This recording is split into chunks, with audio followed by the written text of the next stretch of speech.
Разположено е в южен централен планов регион на България. Намира се на територията на община Димитровград, област Хасково. Отстои на 6 км южно от Димитровград и на 10 км североизточно от Хасково. Селото е разположено на Узунджовския рид от Хасковската хълмиста област Източни Родопи, на височина от около 150 метра. Населението му е около 2000 души.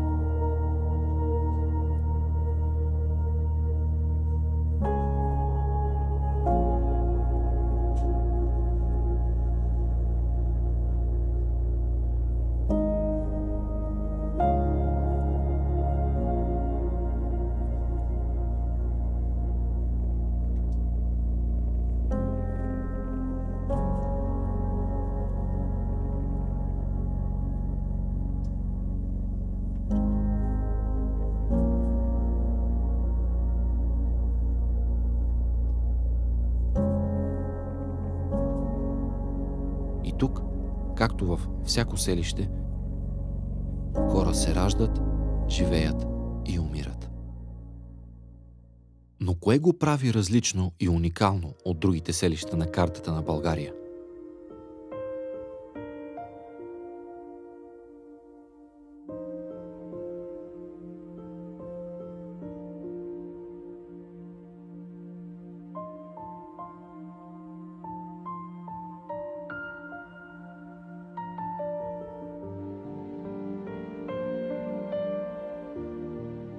Уникални стенописи създават неповторим облик на това българско село, превръщайки го в крепост на съвременното изкуство.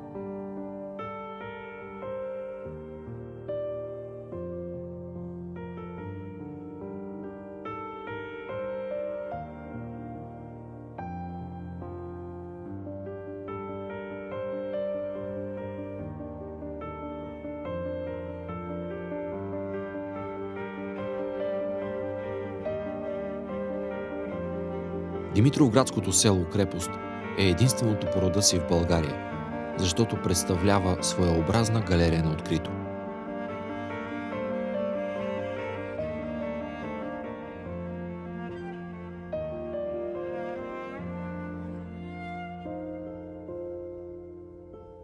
Уникални стенописи, създадени от братята Христо и Панчо Паневи, родени в селото, украсяват множество сгради, както обществени, така и частни.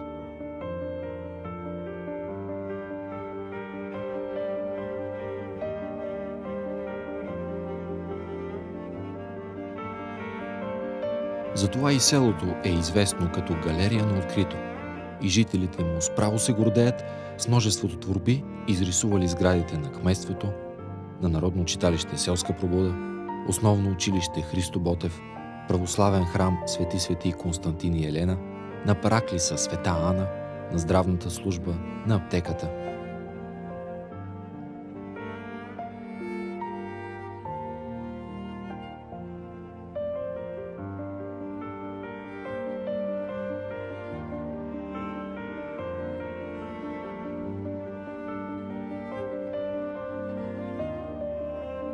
Техни творби има още върху родната им къща, върху ресторанчето в селото, което е съвсем близо до пощата, в Бистро Централ, намиращо се на площада между училището и кметството. Също така и върху сградите на няколко частни фирми.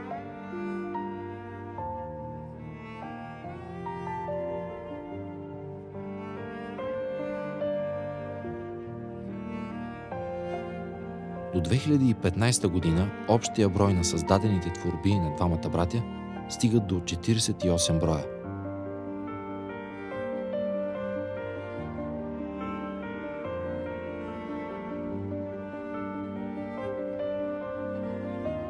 Общата стойност на паната е над 300 000 лева. Всички монументални творби са изрисувани безвъзмездно.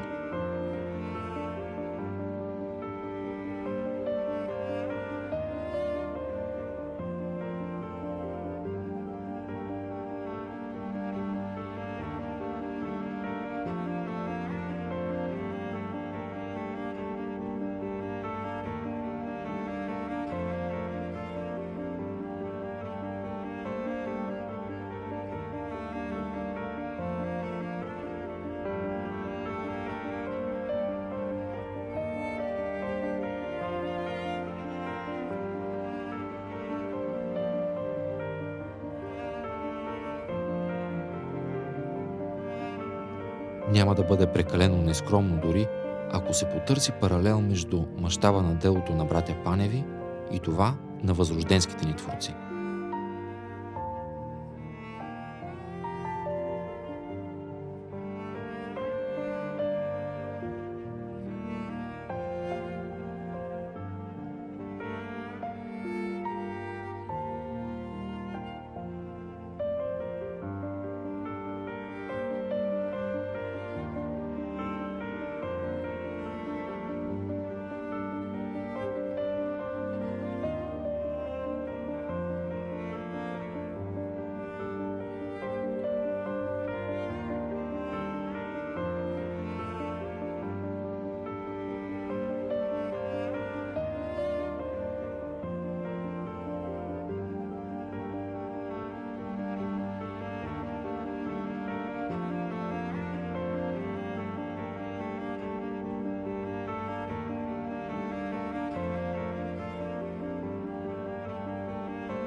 Но кои са авторите на това достойно за световната история на изкуството постижение на съвременното изобразително изкуство?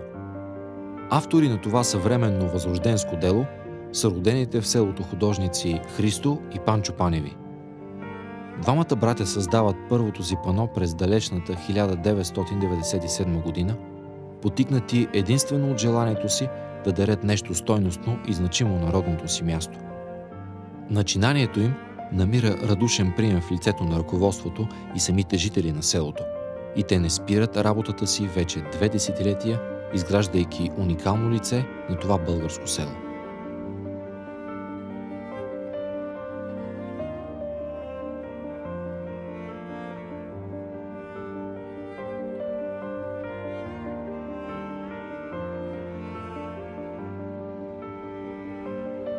То е единственото у нас, което има свой герб по проект на братята Паневи.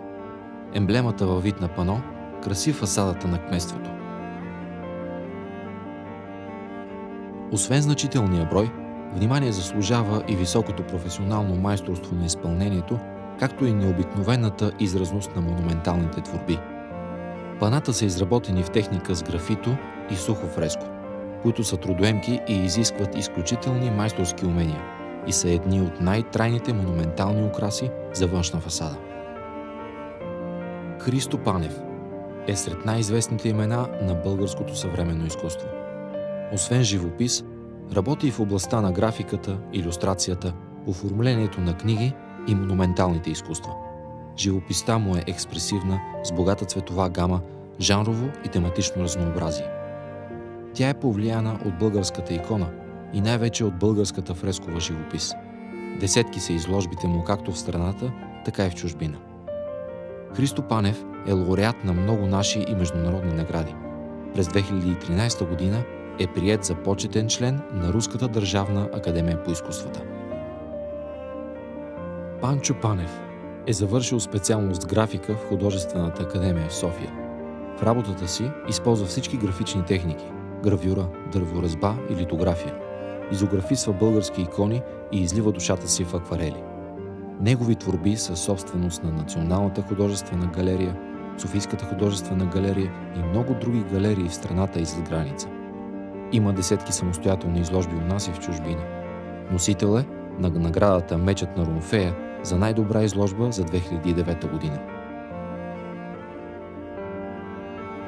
С решение на Общински съвет Димитровград за родолюбивото си дело братята художници Христо и Панчо Паневи са обявени за почетни граждани на Димитровград. Елате и се запознайте с единственото по рода си село в България – крепост.